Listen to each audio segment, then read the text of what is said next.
ज्ञानञ्जनशलाकया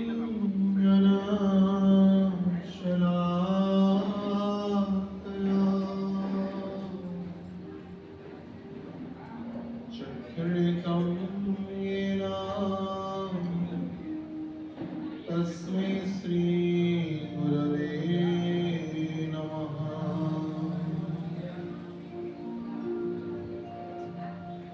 नमो विष्णुपादाय कृष्णपृष्ठाय भूतले श्रीमते गौरगोविन्द स्वामीति नामिने। नमो विष्णुपादाय कृष्णपृष्ठाय भूतले श्रीमते राधा गोविन्द गोस्वामीति नामिने। नमस्ते प्रभुपाददेवे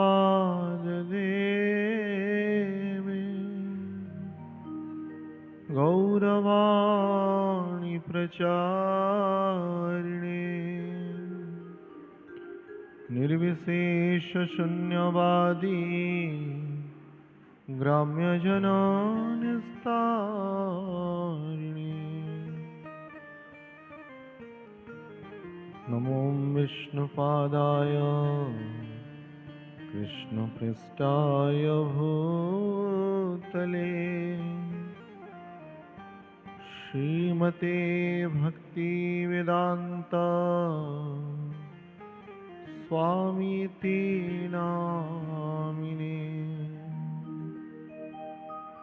नमस्ते सारस्वते देवे गौरवाणी प्रचारिणे निर्विशेषशून्यवादी पाश्चात्यदेशतारिणे श्रीचैतन्यमनोभीष्टं स्थापितं येन भूतले स्वयं रूपं कदा मह्यं ददाति शपदान्तिकम्।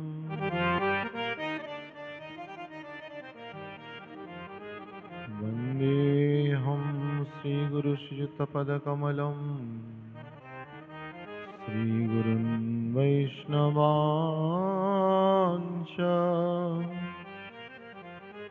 श्रीरूपं साग्रजातं सहगण रघुनाथान्वितं तं सजीवम्।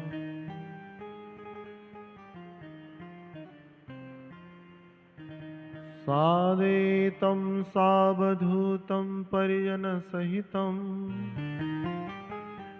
कृष्णचैतन्यदेवम् श्रीराधा कृष्णपादान् सहगण ललिता श्रीविशाखान्वितांश्च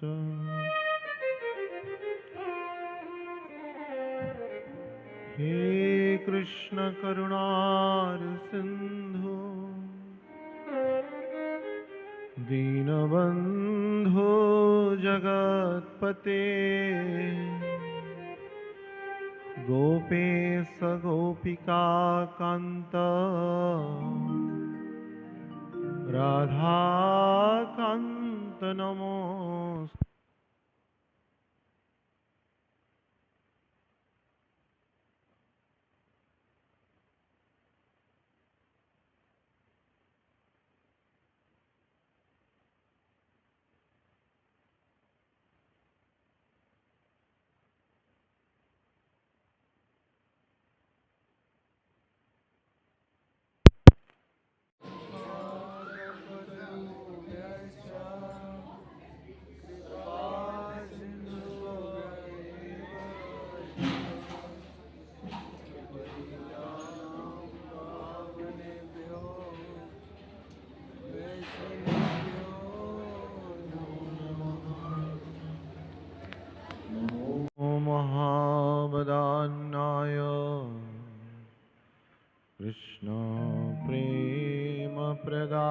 प्रजायते कृष्णाय कृष्णचैतन्य नाम्ने गौरतिसे नमः।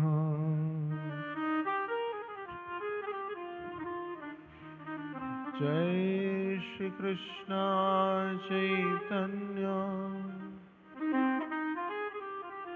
प्रभु नित्यानंद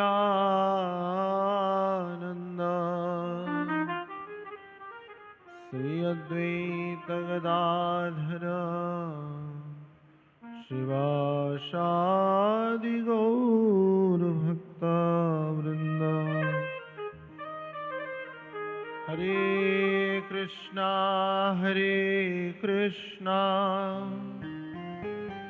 कृष्णा कृष्णा हरे हरे, हरे राम राम राम हरे हरे। मुखं करोति वाचालं पंगुं लंघयते गिरिं यत्कृपातमहं वन्दे श्रीगुरुदीनतारिणे परमानन्दमाधवम्।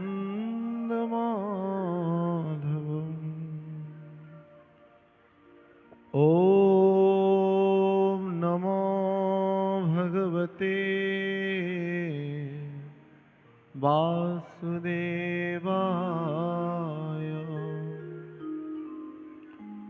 ॐ नमो भगवते वासुदेवाय। ॐ नमो भगवते वासुदेवाय।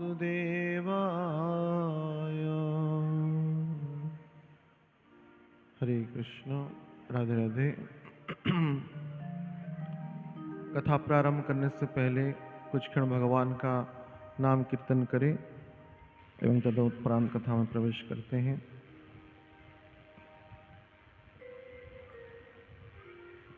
यशोमती नंदन ब्रजवर नागर गोकुला रांजना कान्हा यशोमती नंदना ब्रजवर नागर गोकुल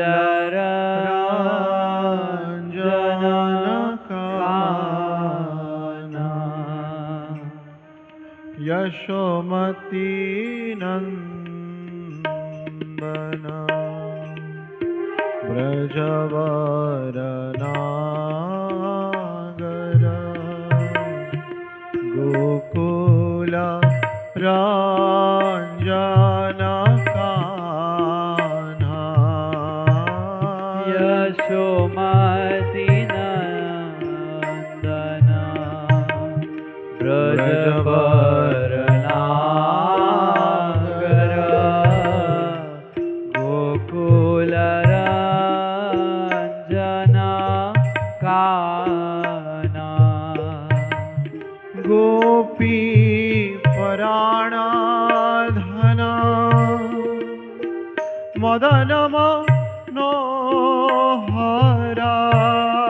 गोपी पराणाधना मदन मनोहरा गोपी पराणाधना मदन मनोहरा गोपी पराणाधना मदन मनोहरा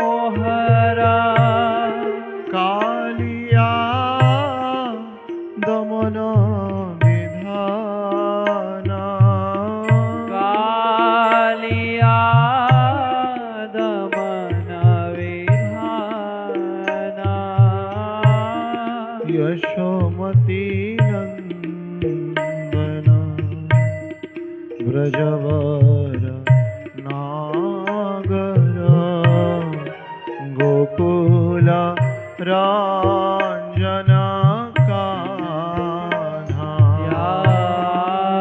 यशोमती नंदन ब्रजवर नागर गोकुल रंजन कान्हा अमल हरिना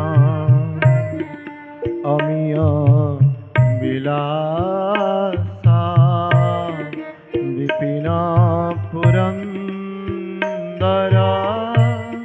नवीन नागर वरा अमल हरिना अमिय विलासा विपिन पुरंदर नवीन नागर वरा वंशीवादन सुवासा वंशीवादन सुवासा यशोमती नंदन ब्रजवर नागर गोकुल रंजन कान्हा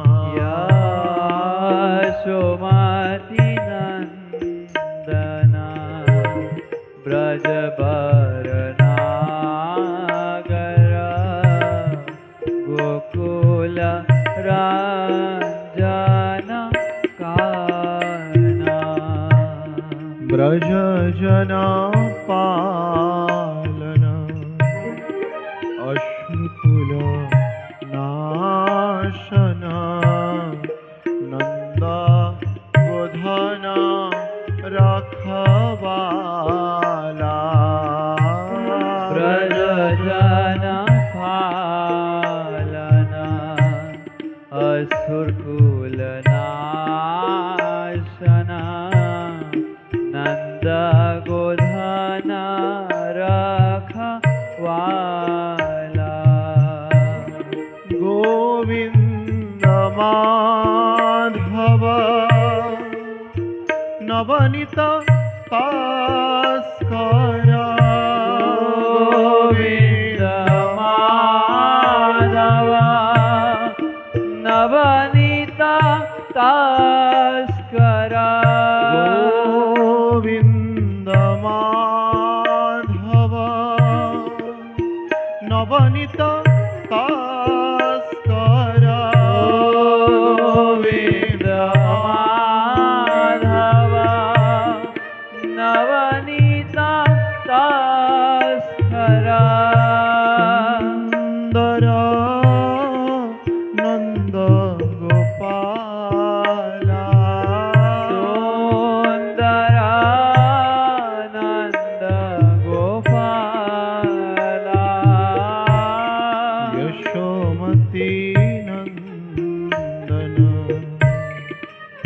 ब्रजवर नागर गोकुल रंजन कान्हा यशोमती नंदन ब्रजवर नागर गोकुल रंजन कान्हा यामुना तटचर गोपी वसन हरा रास रसिक कृपामय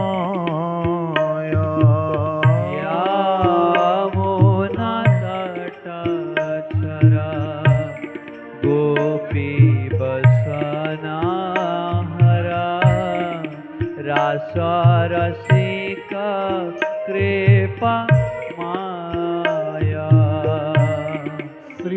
राधा वल्लभ वृंदावन नटवरा श्री राधा वल्लभ वृंदावन नटवरा राधा वल्लभ वृंदावन नटवरा श्री राधा वल्लभ वृंदावन नटवरा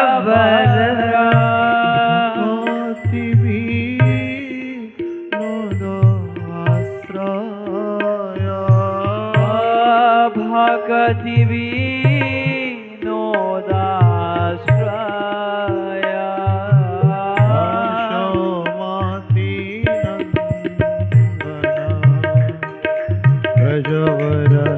ब्रजवरनागर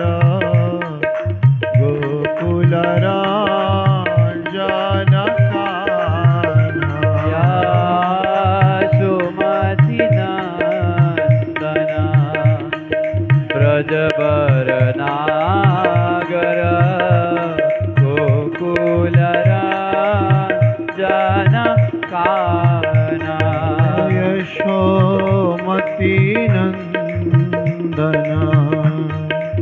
ब्रजवरनागर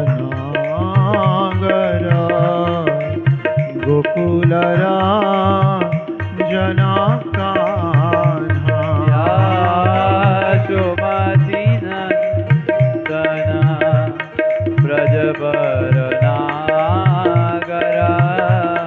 गोकुलराजनकानया श्री राधे जय राधे श्री राधे जय जय राधे श्री राधे जय राधे श्री राधे जय श्री राधे श्री राधे श्री राधे श्री राधे जय जय राधे श्री राधे श्री राधे श्री राधे जय जय राधे श्री राधे श्री राधे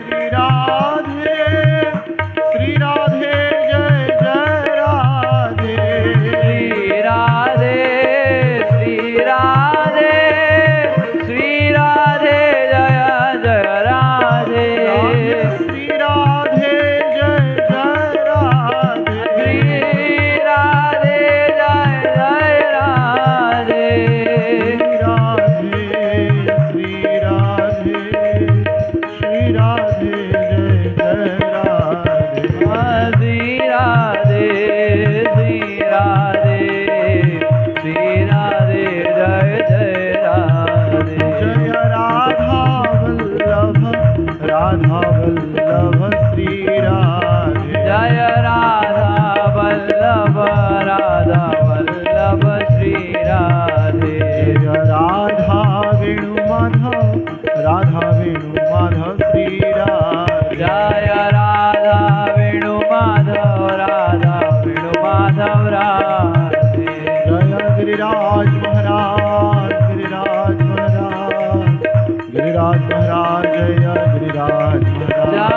गिरिराज महाराज जय गिरिराज महाराज जय गिरिराज महाराज जय गिरिराज महाराज जय पंचतत्व जय पंचतत्व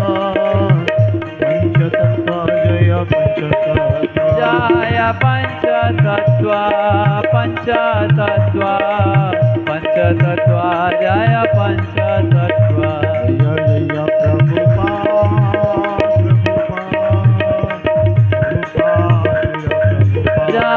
जय प्रभुपाद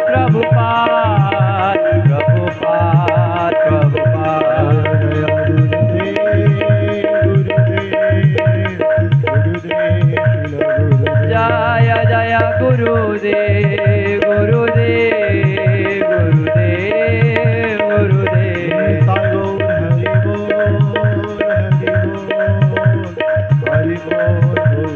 सीता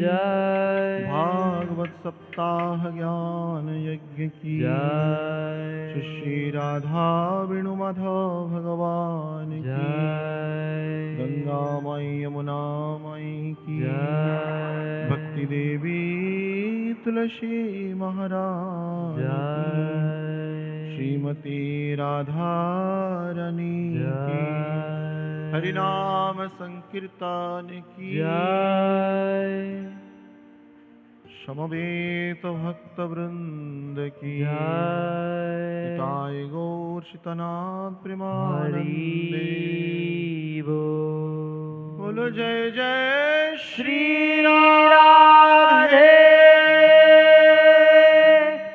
जय जय श्री राधे जय जय श्री राधे।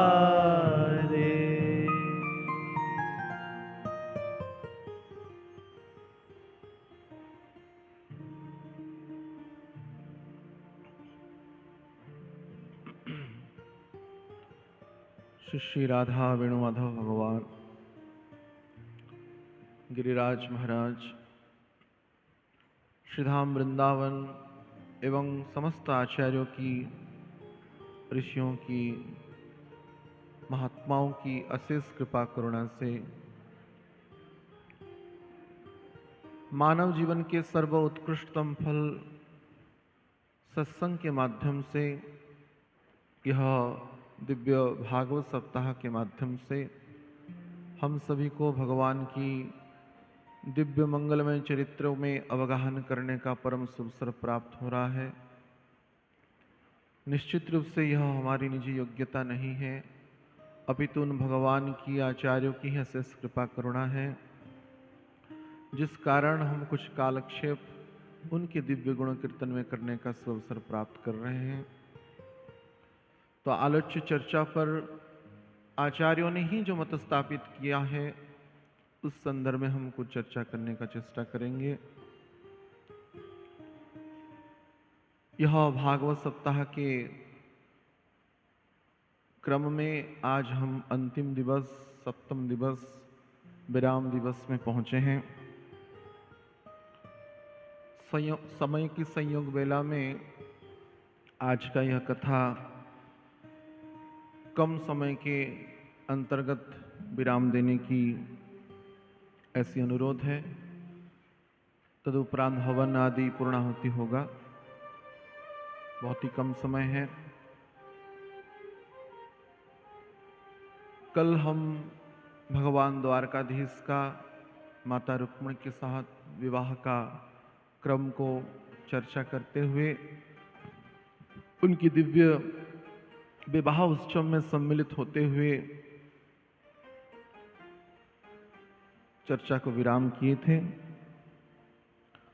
दसम स्कंद के उत्तरार्ध में श्रील सुखदेव गोस्वामी अन्य चरित्रों में प्रवेश करते हैं, विशेष करके द्वारका की लीलाओं में। भगवान द्वारका में विशेष करके विवाह आदि लीला का एक बार क्रम चालू हुआ तो उसमें विराम होने की कोई गुंजाइश थी ही नहीं। मैया यशोदा बड़ी चिंतित थी, मेरे लाला का विवाह कैसे होगा, ये तो माखन चोरी करता है, वस्त्र चोरी करता है।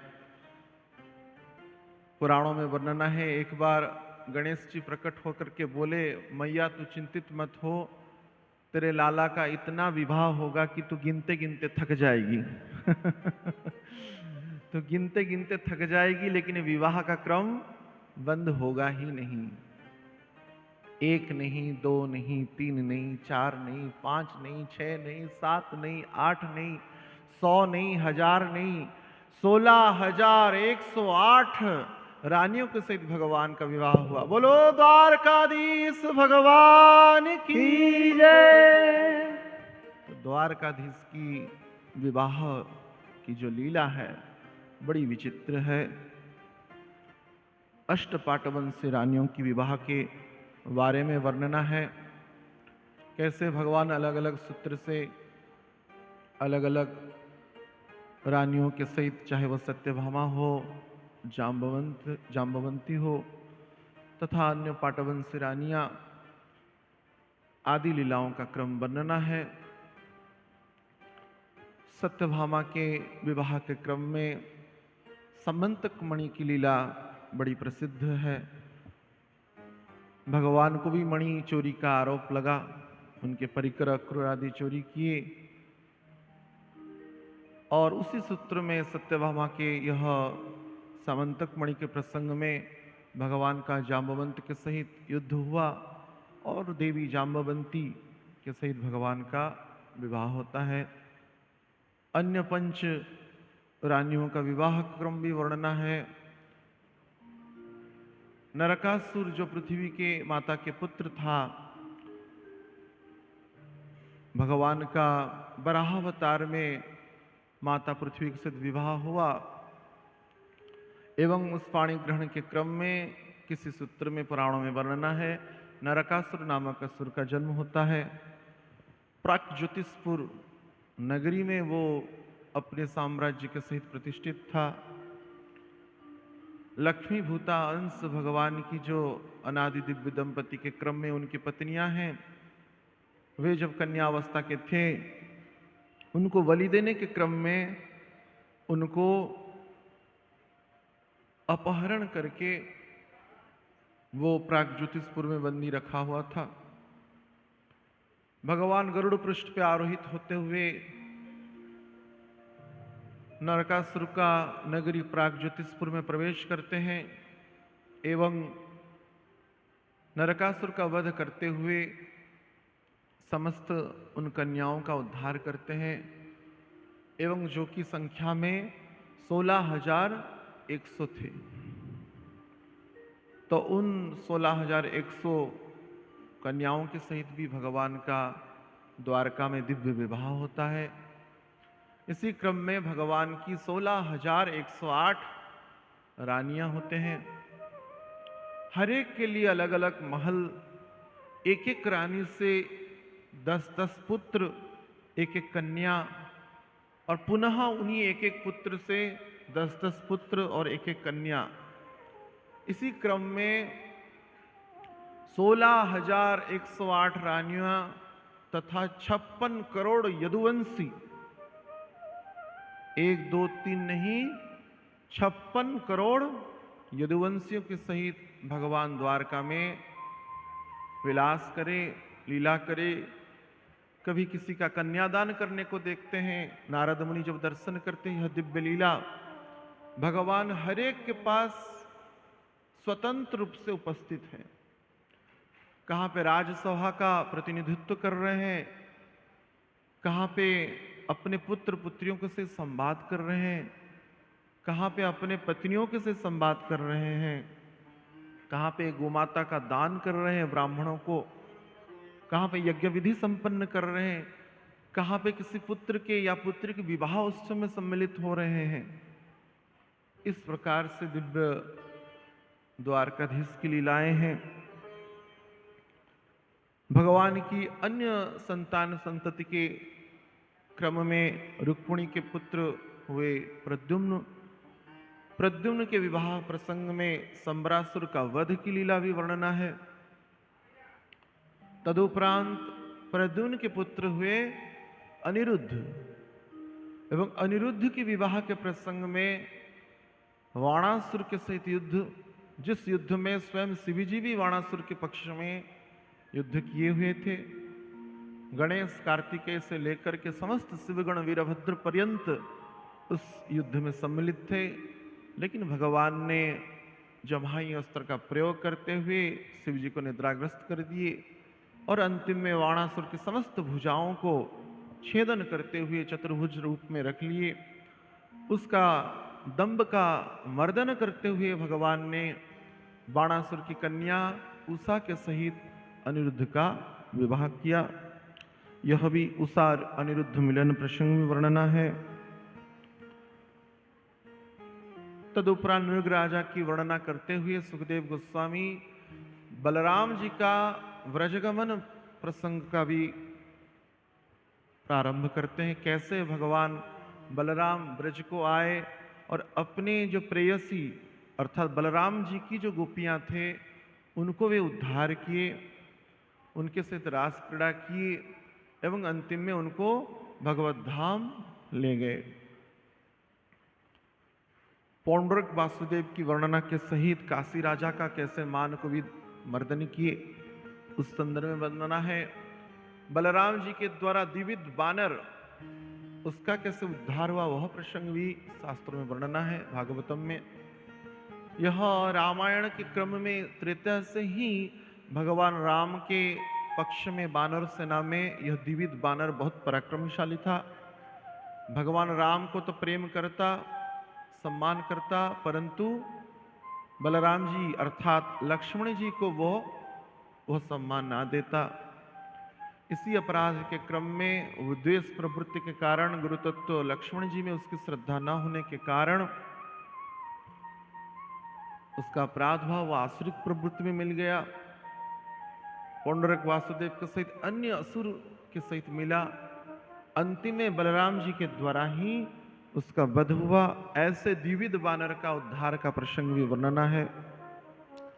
कौरवों के ऊपर बलराम कैसे क्रुद्ध किए थे।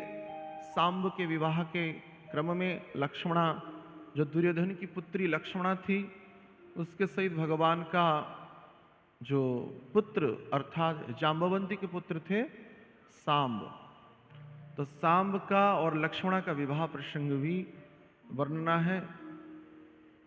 उस सूत्र में बलराम जी कैसे संपूर्ण हस्तिनापुर को कर्षण करके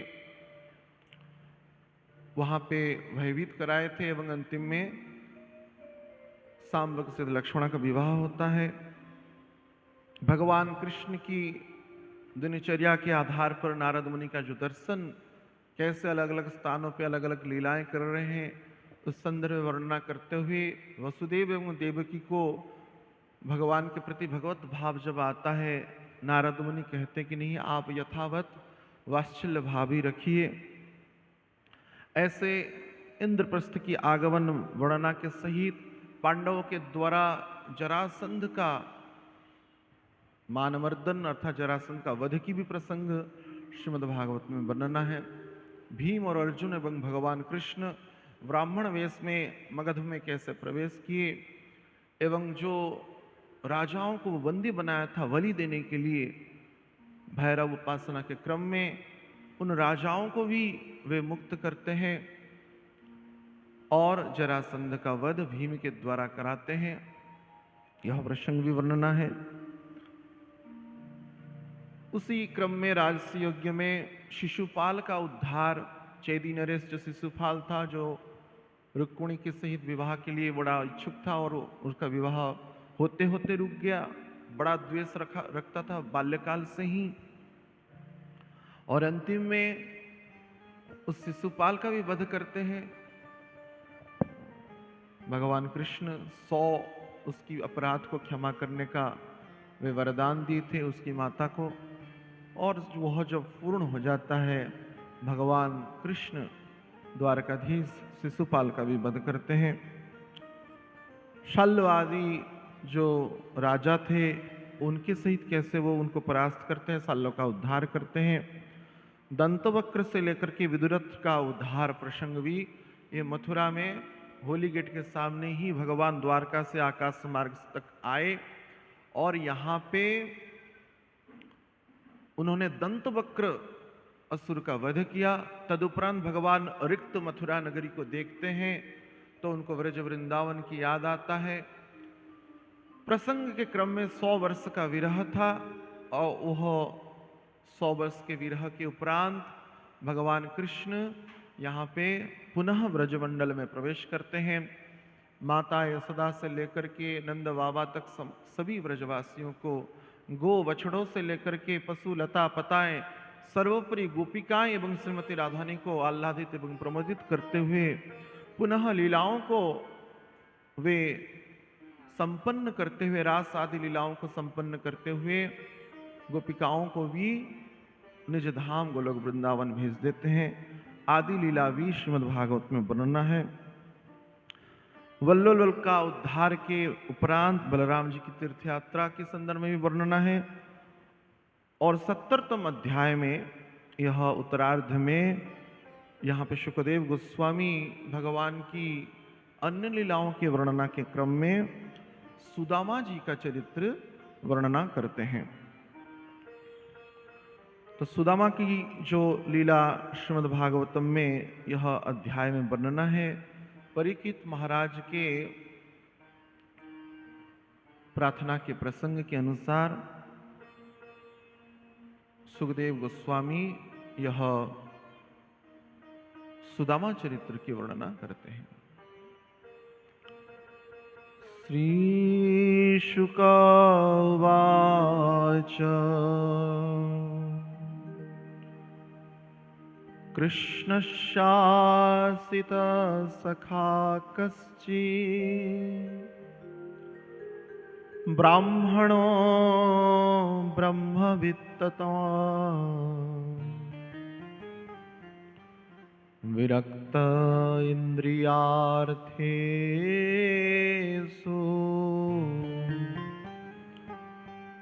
प्रशान्त्वात्मा जितेन्द्रियः।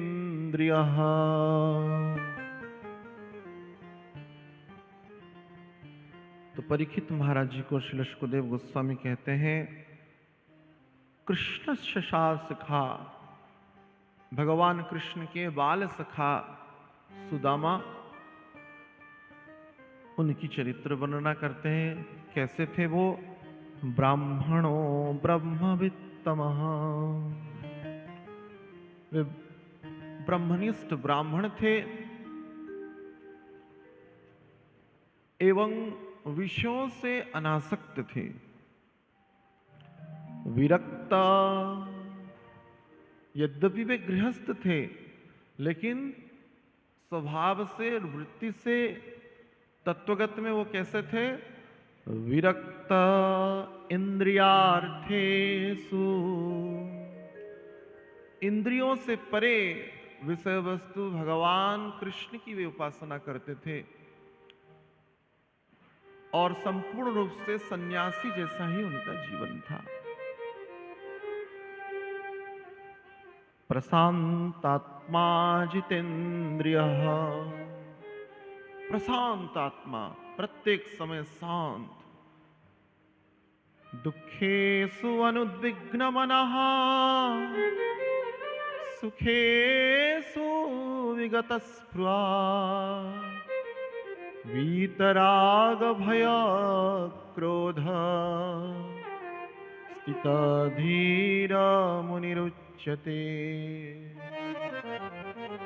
भगवान कृष्ण गीता में कह रहे हैं, दुखेषु अनुद्विग्नमनाः, जब दुख आता है वो सोचते हैं, जो शांत पुरुष होता है, प्रशांतात्मा पुरुष होता है, वो सोचता है कि मुझे और दुख मिलना चाहिए। दुख से विचलित नहीं होता है। आप स्मरण किए होंगे कुंती महारानी ने क्या मांगी? मुझे विपत्ति मिले, मुझे विपत्ति मिले, मुझे दुख मिले। हम तो सब मांगते सुख संपत्ति घर आवे, कष्ट मिटे तन का, ओम जय जगदीश हरे।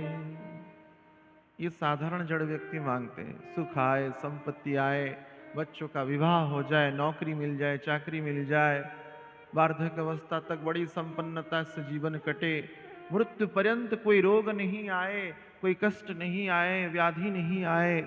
यही बस शरीर की और मन की सुख को ही मांगते रहते हैं, जबकि हम ना शरीर है ना मन है।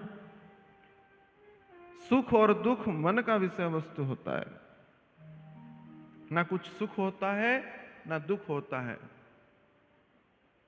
आनंद ही भगवत आनंद, भगवत चरणारविंद में, संतों के चरणारविंद में आनंद होता है, भगवत भक्ति में आनंद होता है। सुख दुख मन का विषय वस्तु है, तो ये सबसे वो परे है।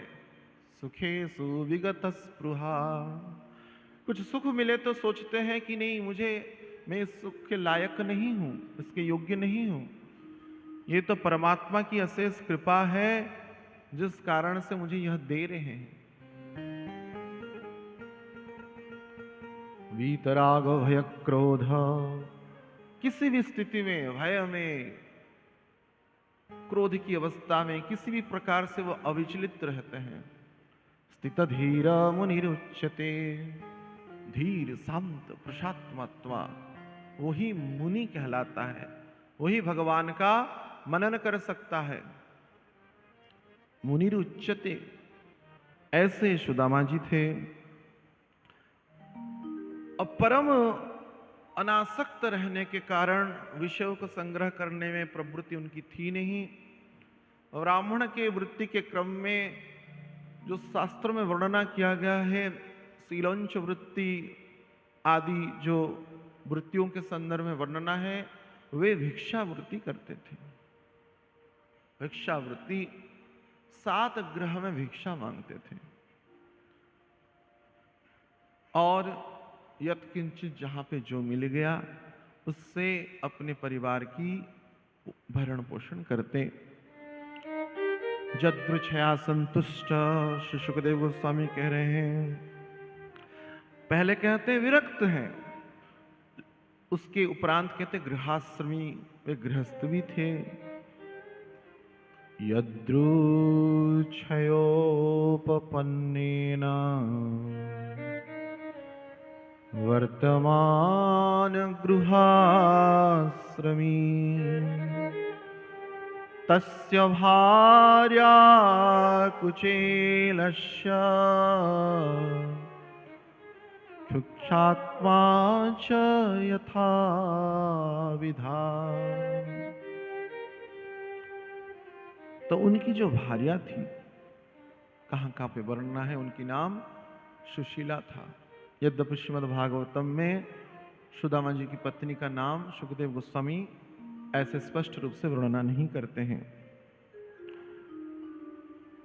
गृहाश्रमी थे वे, और उनकी तस्य भार्या कुचैलस्य, सुदामा की जो पत्नी थी, मेले कुचले वस्त्र पहनती थी, फटे फुटे वस्त्र, उनके वस्त्र फटे फुटे थे, पत्नी की वेश ऐसा था, और यथा विधा वो अपने पति के अनुचरी थी और संतुष्ट रहती थी निश्चिंत रूप से। पतिव्रतां पति प्राह म्लायता वदनेन सा, दरिद्रासिदमाना सा वेपमानाभिगम्य। एक दिन क्या हुआ, पतिव्रता पतिम ग्राह प्राह,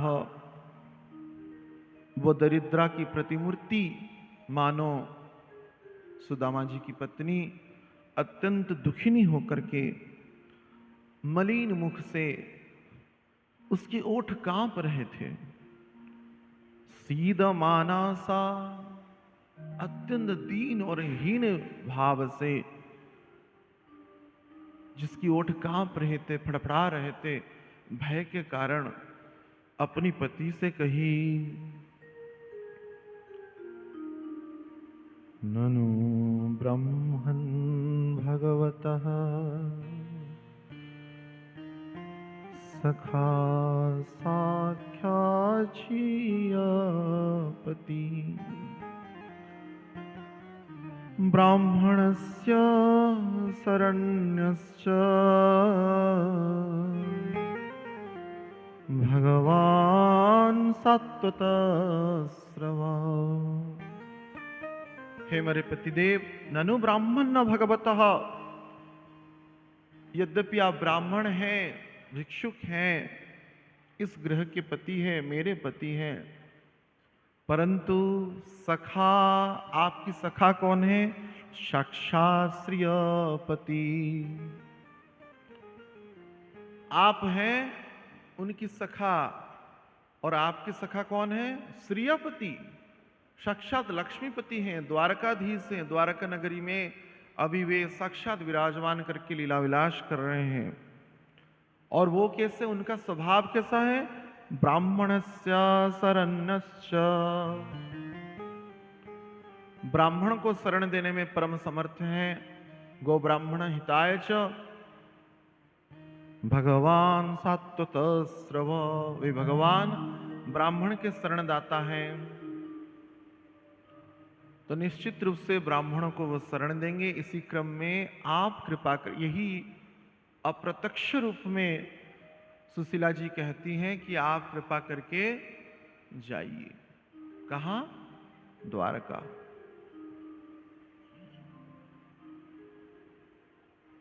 किसी किसी प्रसंग में वर्णना किया गया है कि एक बार सुदामा जी भिक्षा के लिए गए हुए थे, तब एक बालक ब्रह्मचारी आकर के सुदामा के घर में, जब सुदामा जी अनुपस्थित थे, भिक्षा मांगते हैं। भिक्षाम देहि भवतु माम भिक्षाम देहि। तो परम पतिव्रता, समस्त वेदों में पंडिताइन जो थी वो सुशीला साधारण नहीं थी। वो अवगत थी आने वाले कोई आगंतुक को, अतिथि हो या अभ्यागत हो, उसकी अभ्यर्थना करना गृहस्थाश्रम का परम धर्म है। और आज मेरे पास तंडुल का एक कण भी नहीं है, चावल के एक दाना भी नहीं है, मैं क्या दूं? अनेक बार वो ब्रह्मचारी भिक्षा मांगने के उपरांत भी घर से कोई आया नहीं, तो पुनः कहते हैं कि भिक्षाम देहि माता भिक्षाम देहि। तब सुशीला सामने तो आती नहीं है, दरवाजा बंद है, दरवाजा भी फट गया है, छिद्र है, टूटे फूटे दरवाजा। उसकी अंतराल में देवी सुशीला कहती हैं कि मेरे यहाँ असुचिति का दोष है, सुति का दोष जो कहते हैं। माताओं के पास मासिक धर्म में असुचिता दोष लगता है, या घर में कोई शावक का जन्म होता है तब भी सूतक लगता है, और मृत्यु के उपरांत भी लगता है।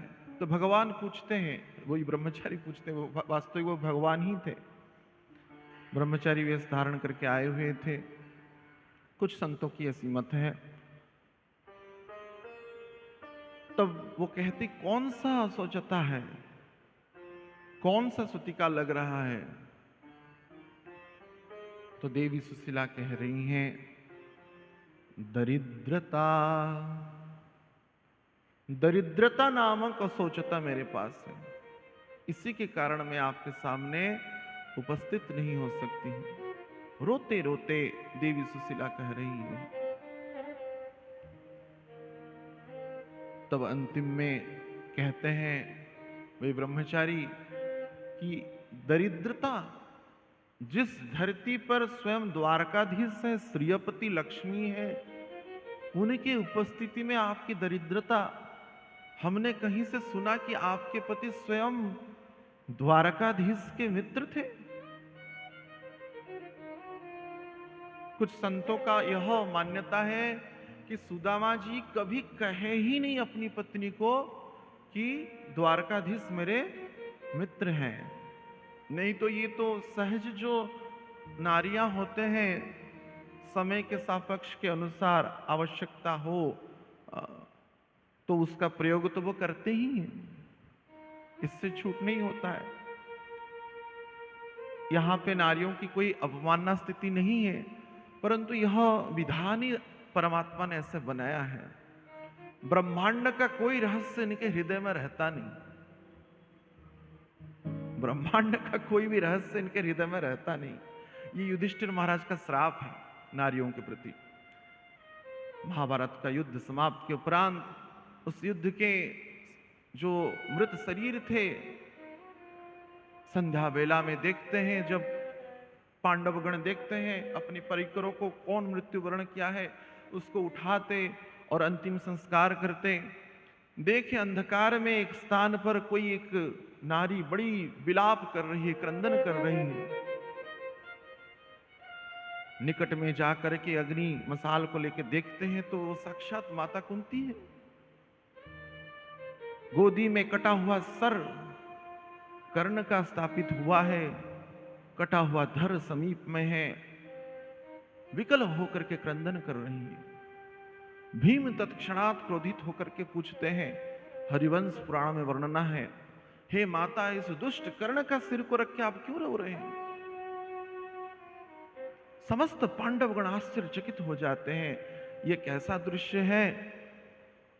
जो हमारा परम शत्रु था उसकी वध के उपरांत तो प्रसन्नता होना चाहिए, जो हम सब के लिए काल था और उसको लेकर के ये क्रंदन कर रही है। अनेक प्रश्न पूछने के बाद भी, इच्छा ना होने के उपरांत भी जो वाद्य पक्ष उत्पन्न होता है, माता कुंती अपनी विवाह से पहले जो भी वृत्तांत दुर्वासा जी के वरदान के क्रम में हुआ था, सूर्यपुत्र के रूप में कवच कुंडल धारण किए हुए कैसे कर्ण का जन्म हुआ, कैसे गंगा में उसको प्रवाह किए, आदि कथाओं को कहते हैं। इसको सुनकर के सभी पांडव व्यथित हो जाते हैं, दुखी हो जाते हैं, क्रंदन करते हैं, हमारे द्वारा हमारे अग्रज भ्राता का वध हो गया, इस पाप से परमात्मा हमको कैसे रक्षा करे। अंतिम में युधिष्ठिर महाराज संतप्त होकर के वहां पे न केवल माता कुंती को अपितु संपूर्ण नारी समाज को श्राप देते हैं कि क्योंकि ये बात को आपने छुपा के रखा, इस कारण यह अनर्थ हुआ। आज से मैं यह श्राप देता हूं कि कोई भी नारी कोई भी रहस्य को अपने हृदय में छुपा नहीं सकती। ये युधिष्ठिर महाराज का ही श्राप था। वो कहते भी, किसी को मत बोलना, किसी को मत बोलना बहन, किसी को मत बोलना अर्थात सबको बोलना, ये जान लीजिएगा। किसी को मत बोलना कह करके आप कुछ कह रहे हैं ना, तो सबको बोलना ही है, वो कभी भी वो छुपेगा नहीं। कहते हैं दीवार का भी कान होता है। तो इसलिए ये बात, क्योंकि अगर बोल देंगे तो बात रहेगा नहीं। तो कुछ संतों की ऐसी मान्यता है कि सुदामा जी कभी कहे ही नहीं सुशीला को कि भगवान द्वारकाधीश मेरे मित्र है, नहीं तो 100 साल तक जीने देती। हर एक दिन रट्टा लगते, जाओ जाओ जाओ द्वारकाधीश के पास जाओ, हम निर्धन है, दरिद्रता है, जो भी हो, अपने पुत्रों का तो दुख नहीं देख सकते, अपने पति का यह दारिद्रता वो देख नहीं सकती, अपने निज सुख के लिए नहीं, कम से कम पति के लिए, पुत्रों के लिए तो कहेगी ही, माँ जो है, पत्नी जो है। और इसी क्रम में भगवान को माता सुशीला कहती है कि दरिद्रता नामक सूतक लगा हुआ है, रो करके क्रंदन करके विह्वल होकर के कहती है। तो भगवान कहते हैं आपको शायद पता नहीं, आपके जो पतिदेव है साक्षात लक्ष्मीपति के मित्र हैं। यहां पे जो वर्णना है वे कह रहे हैं कि आप शायद इस प्रसंग के उपरांत वो अवगत होते हैं और सुदामा जी को बोलते हैं कि आप जाइए। अनेक तथ्यों को, अनेक विषयों को वो उपस्थापन करते हैं, लेकिन सुदामा जी मना कर देते हैं कि मैं ब्राह्मण हूं, इसी सूत्र में जाऊंगा कि मैं साधु नाम च परायणम। तो कि नहीं, तो आप साधु ब्राह्मण मानो नहीं। बोले मैं काहे का ब्राह्मण, मैं काहे का ब्राह्मण हूं। तो सुशीला कहते आप तो साधु है, उत्तम पुरुष है। तमुपे ही महाभागा साधुनां च परायणम दास्यति द्रविणं भूरि सीदते त कुटुंबिने। कि आप साधु है इसलिए जाए साधुनां च परायणम? नहीं, मैं साधु भी नहीं हूं। तो कहते आप दास, आप कहते हम भगवान के दास हैं, भगवान के भक्त हैं। वो कहते मैं काहे का भक्त, ऐसे ही बोलता हूं। दास्यति द्रविणम भूरि, उसके बाद कहते कुटुंबिने, आप अपने कुटुंब का भरण पोषण करना आपका कर्तव्य है, आप पति हैं, आप पिता हैं।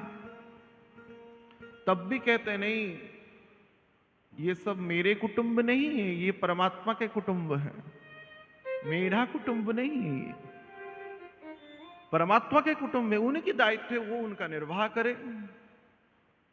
मैं अपनी यत्किंचित जो मेरी सामर्थ्य है उसी अनुसार मैं उसका भरण पोषण करने का चेष्टा कर रहा हूं।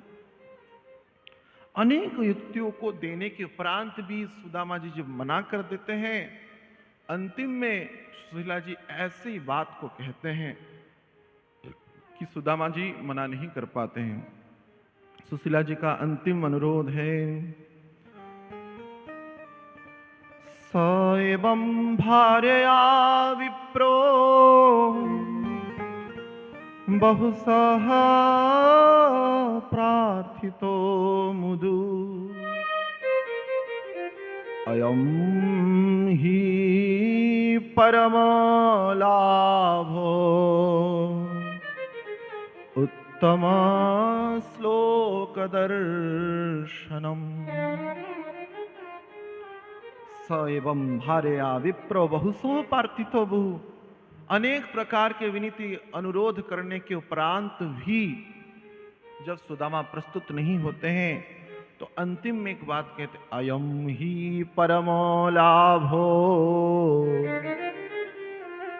उत्तम श्लोक दर्शनम। उत्तम श्लोक भगवान द्वारकाधीश का क्या दर्शन करने का आपको इच्छा नहीं हो रहा है? मांगिए नहीं कुछ। और सुशीला जी को पता था, क्यों पहले से ही भगवान मैच फिक्स कर दिए थे कि बस आपको भेजना है, बस भेजना है उसके बाद वो हमारा सब कर्तव्य है, क्या करना है हम करेंगे। तो सुशीला जी की यह वाक्य को टाल नहीं पाए। एक भक्त भगवान का दर्शन करने के लिए कैसे मना कर दे। अयम ही परम लाभो उत्तम श्लोक दर्शनम। उत्तम श्लोक भगवान का दर्शन करने की बात जब हुआ तो सुदामा जी राजी होते हैं। अब वे सुदामापुरी से, जो कि गुजरात प्रांत में ही है, दूरी है काफी, द्वारका का जो दूरी है वो द्वारका की यात्रा करते हैं। जाने से पहले घर में तो कुछ था नहीं, वो कहते हैं कृष्ण को देख क्या, रिक्त हाथ हस्तम न गंतव्यम, रिक्त हाथ 4 जगह पे जाना नहीं चाहिए। शास्त्र कहता है गुरु के पास कभी रिक्त हाथ में नहीं जाना चाहिए, भगवान के पास कभी रिक्त हाथ में नहीं जाना चाहिए, बालकों के पास रिक्त हाथ में नहीं जाना चाहिए, तो बाल हट कर लेंगे। क्या लाए हैं, क्या लाए हैं। और अपने कोई सम्माननीय व्यक्ति है, वयोवृद्ध है, ज्ञानवृद्ध है, उनके पास भी रिक्त हस्त में नहीं जाना चाहिए। तो सम्मान्य तो थे ही, राजा ही है, मित्र भी है, भगवान भी है, साधु भी है, सब है। वयोवृद्ध है, ज्ञानवृद्ध है, मित्र है, भगवान है, साधु है, ठाकुर जी हैं, तो क्या लेके जाए, कुछ है ही नहीं। तो छटपट होकर के निकट में जो पड़ोसी थे उनसे देवी सुशीला ने 4 जो तंडुल मुष्टि है वो भिक्षा करते हैं। याचित्वा चतुरो मुष्टिं विप्रान् पृथुकत तण्डुलान् शैलखण्डेन तान् बद्ध्वा भद्रे प्रादादूयपायता।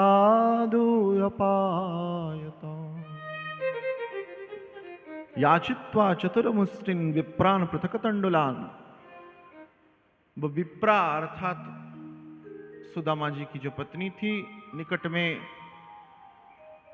वो 4 मुष्टि तंडुल को भिक्षा की और फटे फुटे अचला से, फटी हुई अचला से उसको बांध करके अपने पतिदेव को प्रदान करती हैं।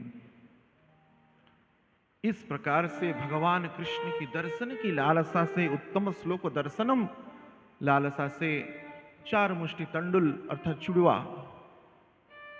उसको लेकर के वे जाते हैं कहा, द्वारका नगरी। सतानादया विप्राग्रम्य प्रयप्योम द्वारकाम किल कृष्ण संदर्शनम महम कथम स्यादतींत चिंतयन। निरंतर कृष्ण स्मरण में, कृष्ण की नाम में वह अविरल छवि की स्मृति जो बाल्यकाल में कभी देखा था, मात्र 64 दिन की सानिध्यता थी भगवान कृष्ण की सांदीपनि आश्रम में। और उस 64 दिन में जितने भी मित्र थे उनमें से परम मित्र थे सुदामा जी। वह बाल छवि, शरीर में वलकल वस्त्र धारण किया हुआ, कसाई वस्त्र धारण किया हुआ, मृगचर्म धारण किया हुआ, दंड कमंडल धारण किया हुआ, मस्तक मुंडित वह शरीर जो था, दिव्य कांति भगवान की, करोड़ों सूर्य के अभाव को विलज्जित करने वाला वह ब्रह्मचारी स्वरूप, वह ही सुदामा जी की चित्त में छाया हुआ है।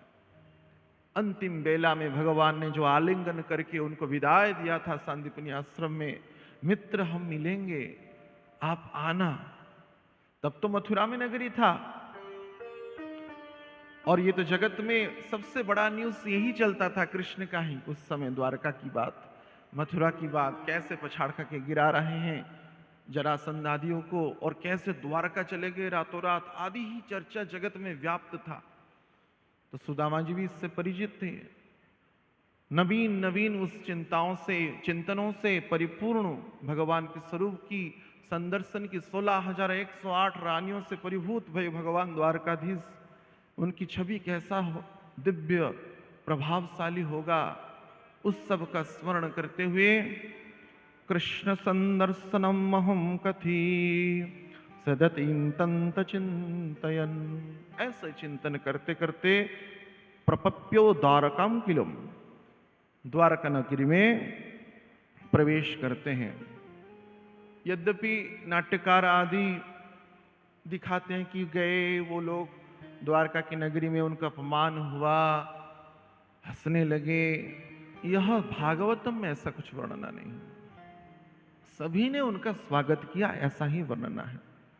हाँ, यह मर्यादा है कि उनको रोका नहीं गया, द्वारका का कोई भी द्वार उनके लिए रोका नहीं गया, लेकिन मर्यादा के क्रम में जब वे रुक्मिणी निवास में, रुक्मिणी महल में प्रवेश करते हैं, मर्यादा के दृष्टिकोण में किसी की अंतपुर में जो अपनी पत्नियों के सहित होता है वह प्रासंगिक नहीं होता है। इसी कारण सुदामा जी रुक गए। यद्यपि भगवान द्वारकाधीश कहते यहाँ पे गो, ब्राह्मण और ऋषि संत, भगवान के भक्त वैष्णव, मेरा द्वार कभी भी किसी भी समय में अगर कोई रोकेगा उसको दंड विधान होगा, स्पष्ट आदेश था द्वारकाधीश का। इसलिए लीला के क्रम में आनंद के लिए लोग दिखा देते, उनको धक्का मार दिया गया, वो पछाड़ खा के गिर गए। यह श्रीमद् भागवतम में या अन्य कोई पुराण में ऐसी प्रसंग वर्णना नहीं होता है। लेकिन कवियों में इस संदर्भ में बहुत सुंदर सुंदर गीत गाए हैं। द्वार पे सुदामा जी खड़े हैं और प्रतिहारी जाकर के भगवान को सुदामा जी का आने का संदेश दे रहा है। शीस पगाना छगा तन पे प्रभु, जाने को आहे बसे के ही ग्रामा, धोती फटी सी लटी दुपटी अरु, गाय पान हूँ की नहीं श्यामा, द्वार खरो दीज दुर्बल एक रहोचकी सोबसुधा विरामा पूछत दीन दयाल को धाम बतावत आपन नाम सुदामा पूछत दीन दयाल को धाम बतावत आपन नाम सुदामा द्वार खरो दीज दुर्बल एक रहोचकी सोबसुधा विरामा पूछत दीन दयाल को धाम बतावत आपन नाम सुधामा पूछत दीन दयाल को धाम बतावत आपन नाम सुदामा। जब प्रतिहारी आकर के ऐसा कहते हैं भगवान, श्रीमद् भागवतम के वर्णना के अनुसार उस समय रुक्मिणी महल में भगवान राज महल के अंत प्रकोष्ठ में जाने के लिए प्रस्तुत हो रहे हैं और मुकुट पहनने ही वाले हैं, उत्तरी आदि धारण करने ही वाले हैं।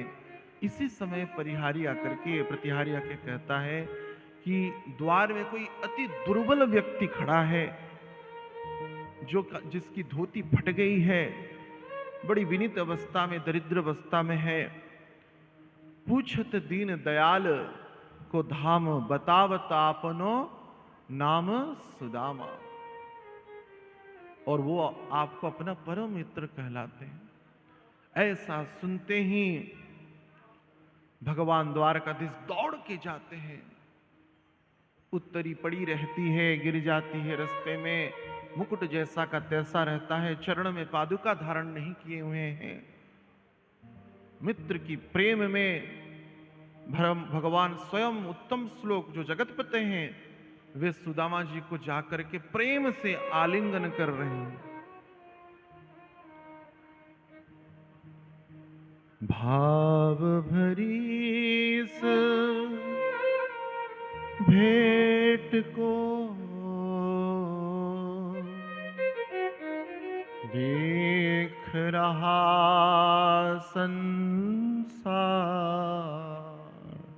इस भाव भरी मित्र मिलन की अद्भुत दृश्य को समस्त द्वारका के अधिवासी रानियों से लेकर के पट महिषी तक, दास दासी से लेकर के समस्त यदुगण देख रहे हैं भगवान की परम मित्रता की कैसे सौगात है। दिव्य भगवान का यह कलेवर और उसी सूत्र में सुदामा की ये फटी फूटी हालत, दरिद्रता का यह स्वरूप, लेकिन मिलन में बिल्कुल भी हिचक नहीं। परम भगवान की यह दिव्य लीलाएं देखने वाले कर रहे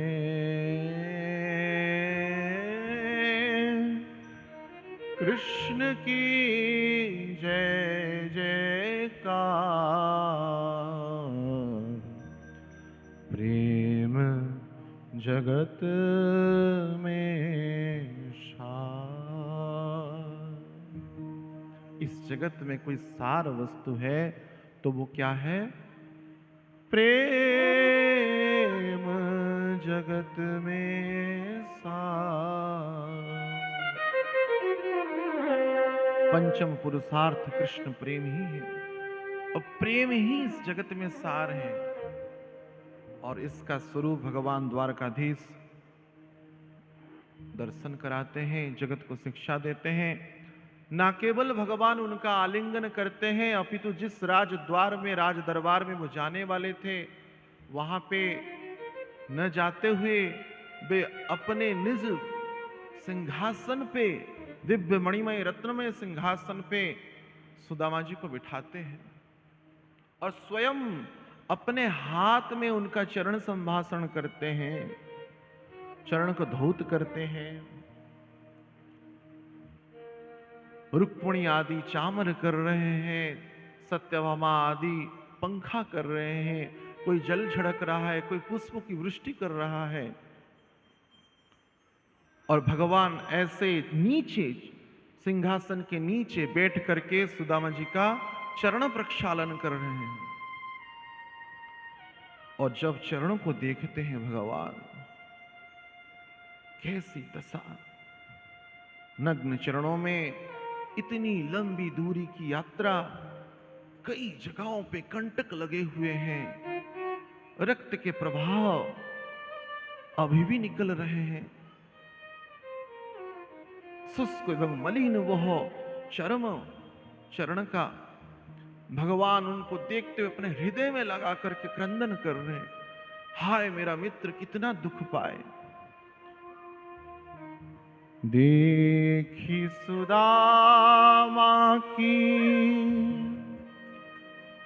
दीन दशा,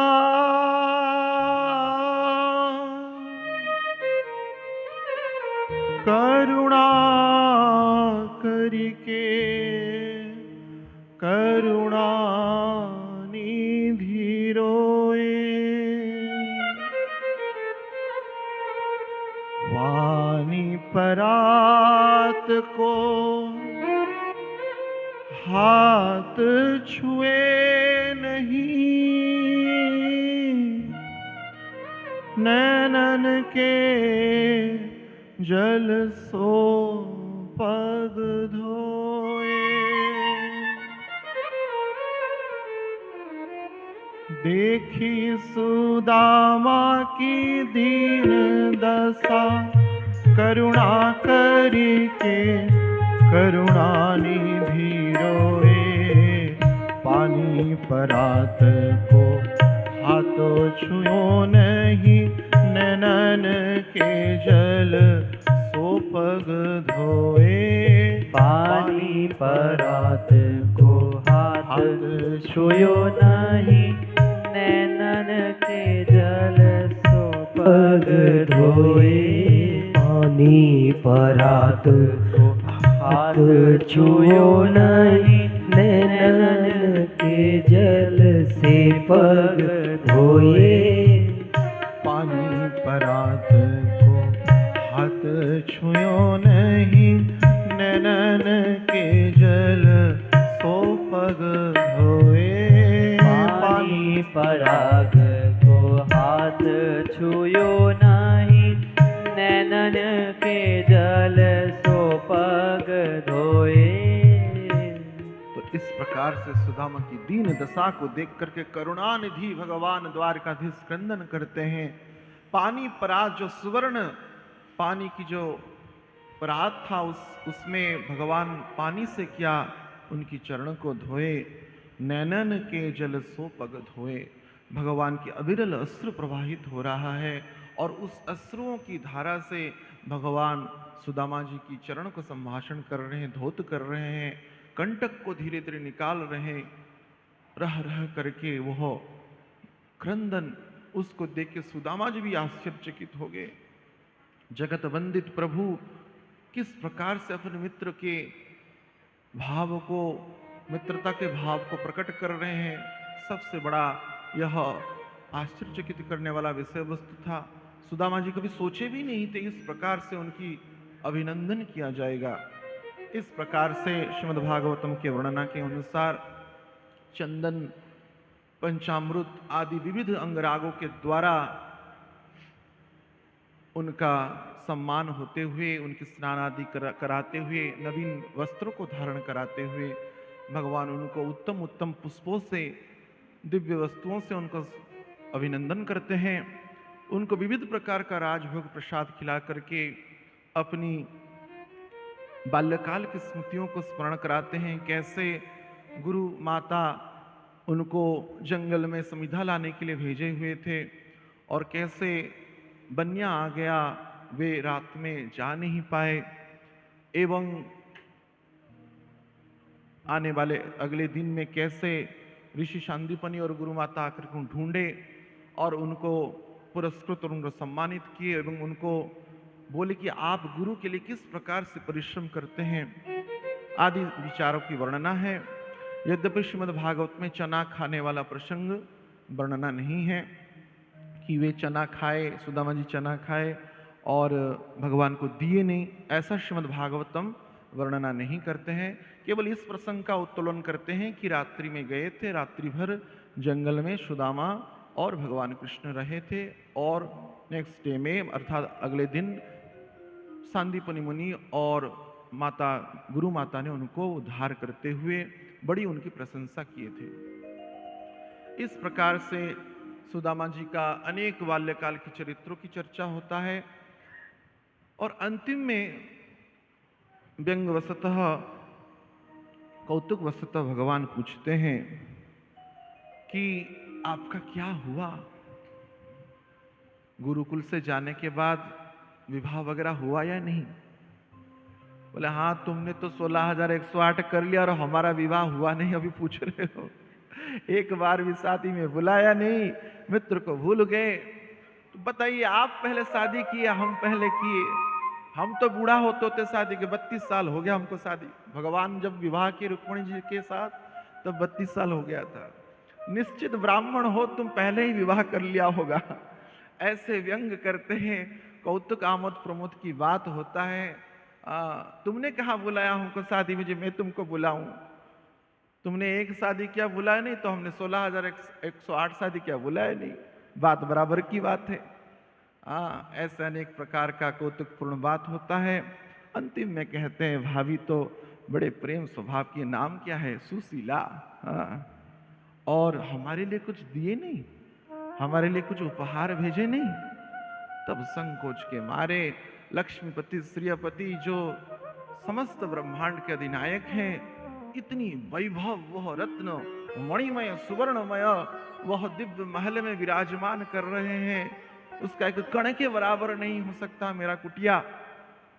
तो मैं यह सूखी हुई जो घाम से अर्थात पसीना से अनेक प्रकार से भीग गया है, शायद दुर्गंध युक्त होता होगा, और किस क्या स्थिति हुआ होगा और इसकी क्या अस्तित्व है, यह विचार करते करते वे बोले ही नहीं मैं कुछ लाया हूं। बार बार पूछते रहे, लेकिन भगवान तो परम कौतिकी हैं, इसलिए उनका नाम विनोदी लाल। बोलो राधा विनोदी लाल की जय। तो विनोदी भगवान, कौतिकी भगवान छीना छपटी करने लगे। बोले कि मैं दुर्बल ब्राह्मण हूँ, दुर्बल। हाँ, तुम इतने हट्टे कट्टे हो और क्या ये ऐसा कर रहे हो, ये तुम्हारे लिए शोभनीय नहीं है। अभी तक तुम्हारा नटखटपन गया नहीं, ज्यों का त्यों है, और तुम द्वारकाधीश बन गए लेकिन वैसे का वैसे ही हो, तुम्हारा यह आदत गया नहीं। अनेक ऐसे मित्रवत व्यवहार होने के उपरांत भगवान देखे कि यहाँ पे नीचे उत्तरी माने कमर के पास छुपाया हुआ कोई पोटली है और छुपा हुआ उत्तरी के आड़ में, तो भगवान देखे तो छीन लिए उस तंडुल युक्त जो पोटली था, जिसमें 4 मुष्टि तंडुल था। तो उसको देखते हुए भगवान की आंख से आंसू आ गया। मुझे पता था भाभी जी ने कुछ ना कुछ भेजा होगा, और तुम दुष्ट अभी भी उसको खाने के चक्कर में हो, मुझे दे नहीं रहे हो। हाँ, तो मैं तो इसको छोड़ूंगा नहीं और प्रेम से उसको ग्रहण करूंगा। भगवान पोटली खोलते हैं, माता रुक्मिणी, सत्यभामा, जाम्बवंती आदि सब उपस्थित हैं पास में। और भगवान जब ऐसे क्रियाएं करते हैं, सुदामा जी लज्जित होकर के, संकुचित होकर विचार करते हैं, प्रभु को कैसे लगेगा जो अनेक राजभोग को यहाँ पे आरोगते हैं, यह सूखी तंडुल उनको क्या लगेगा। तो इस प्रकार से श्रीमद् भागवतम में तंडुल की जो प्रसंग वर्णना है, इसी क्रम में भगवान कह रहे हैं, श्री भगवान वाच किमुपायामानितं ब्रह्मन् मे भवता गृहात् अणवप्योपाहतं भक्ते प्रेम्णा भूये वै भवेत्। पत्रं पुष्पं फलं तोयं यो मे भक्त्या प्रयच्छति तदहं भक्तिं पयन्तनम् अस्नामि प्रयतात्मनः। मुझे कोई प्रेम से पत्र दे दे, पुष्प दे दे, फल दे दे, जल भी दे दे, मैं उसको प्रेम से ग्रहण करता हूं। समस्त श्लोक भगवान गीता में भी कहते हैं। नवैदुत्तम पुनीतम में परम प्रमीणम सखे तर्पत्यमा विश्वतेना पृथक तंडुल। ऐसे तंडुल को प्राप्त करके भगवान द्वारकाधीश प्रेम से इसको एक मुष्टि को ग्रहण करते हैं। इति मुष्टिम संकृचागध्वा द्वितीयां जगदुत्माददे तावच्छी जगृहे हस्तम तत्परा परमिष्टिनः। प्रेम से कभी लोग गा उठते हैं, प्रेम के भूखे प्रेम के तंदूल प्रेम के भाव से खाने लगे हैं। प्रेम के भूखे प्रेम के तंदूल प्रेम के भाव से खाने लगे हैं। तंदूल के दाने में दीन का दैन दरिद्रता चबाने लगे हैं। तंडुल के दानों में दीन का दीन या दरिद्र चबाने लगे हैं। तंदूल के दाने में दीन का दैन दरिद्रता चबाने लगे हैं। तंडुल के दानों में दीन का दैन दरिद्र चबाने लगे हैं। एक एक मुट्ठी में एक एक लो, एक एक मुट्ठी में एक एक लो, सुदामा के भाग में जाने लगे हैं। एक मुट्ठी में एक एक लोग सुदामा के भाग्य में जाने लगे हैं। त्रिभुवन पति की देख उदारता तीनों भवन हर्राने लगे हैं। त्रिभुवन पति की देख उदारता तीनों भवन ठहराने लगे हैं। त्रिभुवन पति की देख उदारता तीनों भवन हर्राने लगे हैं। त्रिभुवन पति की देख उदारता तीनों भवन ठहराने लगे हैं। तो जो प्रेम के भूखे हैं प्रेम से तंदुल को ग्रहण किए, एक एक मुट्ठी में मानो एक एक लोक सुदामा के भाग में जाने लगा है। इस प्रकार से अप्राकृत यह जो अंतःकरण लीलाएं हो रहा है, भागवतम के वर्णना के अनुसार भगवान एक मुष्टि ही ग्रहण किए थे।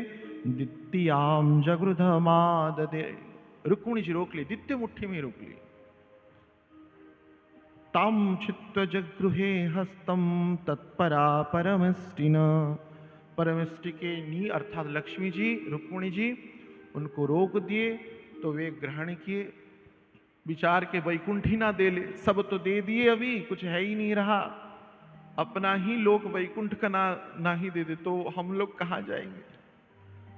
प्रभु के बिना हम कहाँ जाएंगे? तो रुक्मिणी जी उनको रोक दिए और बाकी सब तंडुल जो है रुक्मिणी तथा अन्य रानियां ग्रहण किए। अंतिम में उस रात्र को भगवान के समीप रहते हैं श्रीमद् भागवतम के वर्णना के अनुसार, और आने वाले दिन में वे चले जाते हैं भगवान से विदाई लेते हुए। कहीं के प्रसंग में वर्णना है कि 1 महीना तक रहते हैं। तो लीला के क्रम में अलग अलग लीलाएं संपन्न हुआ और अंतिम में द्वारका को छोड़ करके मित्र द्वारकाधीश से विदाई लेते हुए सुदामा जी ऐसे अपने नगरी को वापस आते, देखते हैं कि बड़ी विचित्र दृश्य है, कुछ पता नहीं चल रहा है। बड़े बड़े महल खड़े हुए हैं, बड़े बड़े दिव्य मीनार हैं, बड़े बड़े दिव्य स्तंभ हैं, वन है, उपवन है, अनेक प्रकार की फूल फव्वारी से परिपूर्ण वह नगरी है। विचार करते हैं कहीं मैं दूसरी जगह पे आ गया क्या, अन्यत्र कोई आ गया है क्या।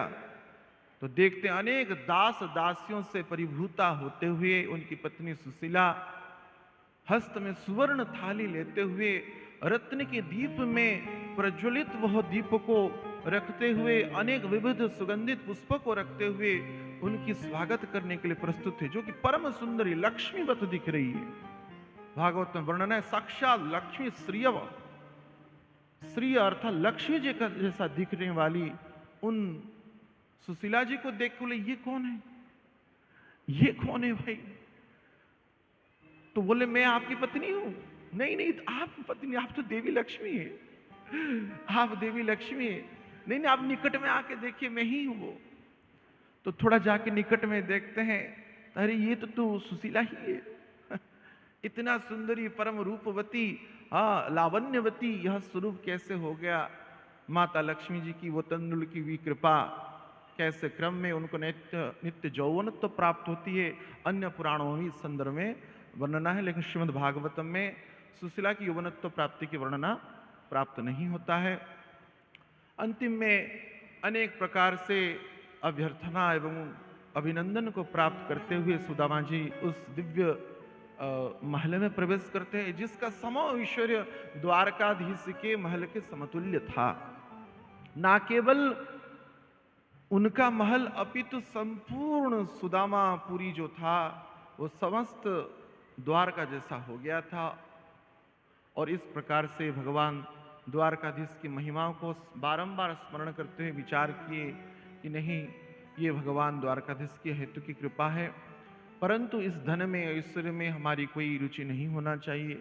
यथावत पूर्वव्रत जीवन, आप आश्चर्य मानेंगे, सुदामा जी के बारे में वर्णना है। पूर्वव्रत वो भिक्षा करते, महातपस्वी, महाज्ञानी, महापंडित, परम भगवान के भक्त सुदामा कभी भी धन के ऐश्वर्य में आसक्त नहीं हुए। अनासक्त भाव से वैसे ही विरक्त विप्रह और प्रसन्नात्मा रूप में अपने जीवन को अतिवाहित करते हुए अंत में भगवत धाम की ओर पलायन करते। बोलो भक्त सुदामा की जय, बोलो द्वारकाधीश भगवान की। ऐसे जो सुदामा है और द्वारकाधीश की मित्रता है, जगत वंदित लीला है और इसका कोई पारावार ही नहीं है। अभी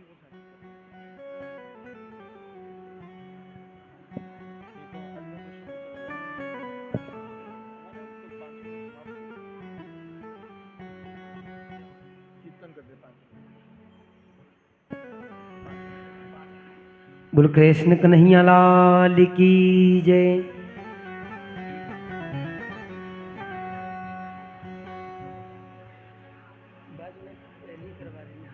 और देखिए बीच में फोटोग्राफी ना करें, बाद में कर लें जो भी है।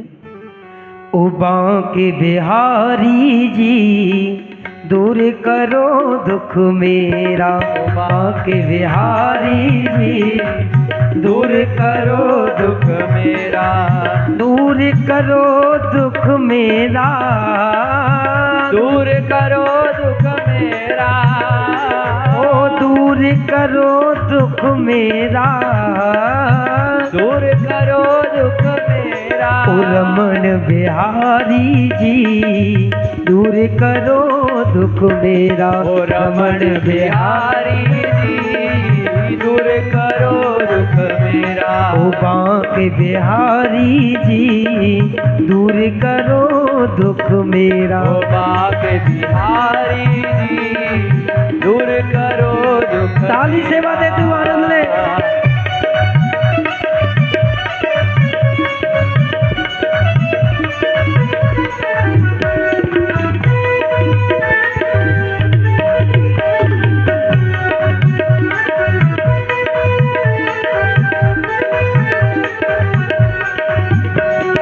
रमन बिहारी जी दूर करो दुख मेरा, ओ रमन बिहारी जी दूर करो दुख मेरा। सुना है जो तेरी शरण में आए उसके सब संकट कट जाए, सुना है तेरी शरण में जो उसके संकट सब कट जाए, ओ उसके सब संकट कट जाए, उसके सब संकट कट जाए। आए शरण तिहारी जी, रख लो लाज हमारी। ओ बांके बिहारी जी, दूर करो हमारी, ओ दूर करो दुख मेरा, दूर करो दुख मेरा, ओ दूर करो दुख मेरा, दूर करो दुख मेरा, ओ दूर करो दुख मेरा, दूर करो दुख मेरा। ओ बांके बिहारी जी, दूर करो दुख मेरा। ओ बांके बिहारी जी, दूर करो दुख मेरा।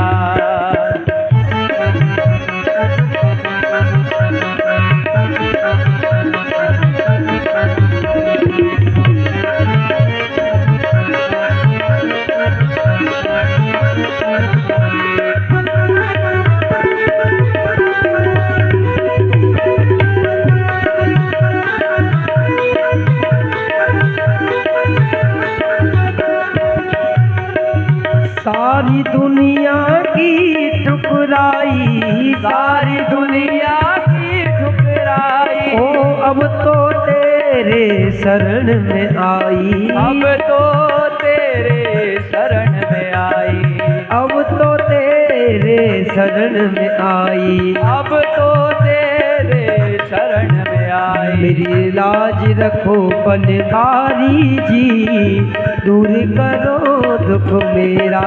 अब मेरी लाज रखो गिरधारी जी, दूर करो दुख मेरा, ओ दूर करो दुख मेरा, दूर करो दुख मेरा, ओ दूर करो दुख मेरा, दूर करो दुख मेरा। ओ रमण बिहारी जी, दूर करो दुख मेरा। ओ रमण बिहारी जी, दूर करो दुख मेरा। अरे जय राधे राधे, श्री राधे राधे, ओ राधे जय राधे राधे। सही बोलो। श्री राधे राधे, ओ जय राधे राधे राधे, श्री राधे राधे, जय राधे राधे राधे, श्री राधे राधे, ओ जय राधे राधे, श्री राधे राधे, जय राधे राधे, श्री राधे राधे, ओ जय श्यामा श्यामा श्यामा, श्री श्यामा श्यामा, जय श्यामा श्यामा श्यामा, श्री श्यामा श्यामा। अरे जय राधे राधे, श्री राधे राधे, ओ राधे जय राधे राधे, श्री राधे राधे। एक गोपी बिहारी जी के रोज दर्शन करने जावे। वो गोपी कहने लगी, आज मैं इतनो श्रृंगार करके जाऊंगी कि बिहारी जी मैं दर्शन करे, मैं बिहारी जी के ना करना। जब वो गोपी दर्शन करके लौटी तो ब्रजवासी बड़े हंस रहे, मुस्कुरा रहे उसे देख करके। तो ब्रजवासी पूछ रहे हैं, ऐसो गोपी तो कहाँ मिल गो? तो वो गोपी कह रही है, अरे सुन लो दुनिया वालो, अरे सुन लो दुनिया वालो, अरे सुन लो दुनिया वालो, अरे सुन लो दुनिया वालो, ओ दुनिया वालो, दुनिया वालो, दुनिया वालो, दुनिया वालो, ओ सुन लो दुनिया वालो, सुन लो दुनिया वालो, ओ जिससे मेरी यारी है, सुन लो दुनिया वालो, जिससे मेरी यारी है, ओ सुन लो दुनिया वालो, जिससे मेरी यारी है। जिसने मेरा दिल लूटा, वो लूटा, जिसने मेरा दिल लूटा, अरे वो तो बांके बिहारी है। जिसने मेरा दिल लूटा, वो तो बांके बिहारी है। ओ सुन लो दुनिया वालो, सुन लो दुनिया वालो, यारी है। सुन लो दुनिया वालों, जिससे मेरी यारी है। अरे जिसने मेरा दिल लूटा, वो लूटा जिसने मेरा दिल लूटा, वो तो बाके बिहारी है। जिसने मेरा दिल लूटा, वो बाके बिहारी है। जय हो बाके बिहारी की।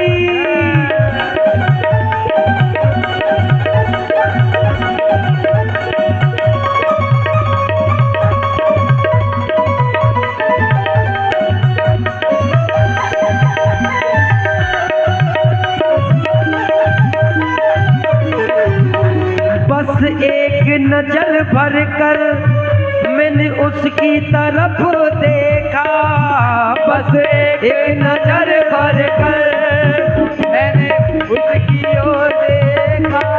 ओ बस एक नजर भर कर मैंने उसकी तरफ देखा, बस एक नजर भर कर मैंने उसकी नजर देखा। नैना से मिले नैना, ओ नैना नैना से मिले नैना, ओ मारी दिल पे कटारी है। लो दुनिया वालों, जिससे मेरी यारी है। लो दुनिया वालों, अरे जय राधे राधे, श्री राधे राधे, ओ राधे जय राधे राधे, श्री राधे राधे। ओ जितना राधा रोई रोई कान्हा के लिए, ओ जितना राधा रोई रोई कान्हा के लिए, कन्हैया उतना रोया रोया है सुदामा के लिए। कन्हैया उतना रोया रोया है सुदामा के लिए। कन्हैया उतना रोया रोया है सुदामा के लिए। कन्हैया उतना रोया रोया है सुदामा के लिए। पाम के छाले देखे तो दुख के मारे रोया, पाम के छाले देखे तो दुख के मारे रोया। के दुख के मारे रोया, पाम धोने से रोया। वो दुख के मारे रोया, पाप धोने से रोया। ओ आंसू थे भर पाई, हाँ आंसू थे भर पाई, बस हर जाना के लिए। आंसू थे भर पाई, बस हर जाना के लिए। कन्हैया उतना रोया रोया है सुदामा के लिए। कन्हैया उतना रोया रोया है सुदामा के लिए। ओ जितना राधा रोई रोई कान्हा के लिए। ओ जितना राधा रोई रोई कान्हा के लिए। कन्हैया उतना रोया रोया है सुदामा के लिए। कन्हैया उतना रोया रोया है सुदामा के लिए।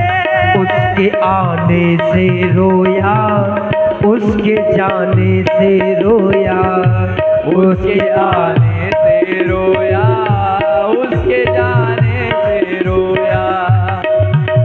चावल के दाने से रोया, वो दुख के मारे रोया।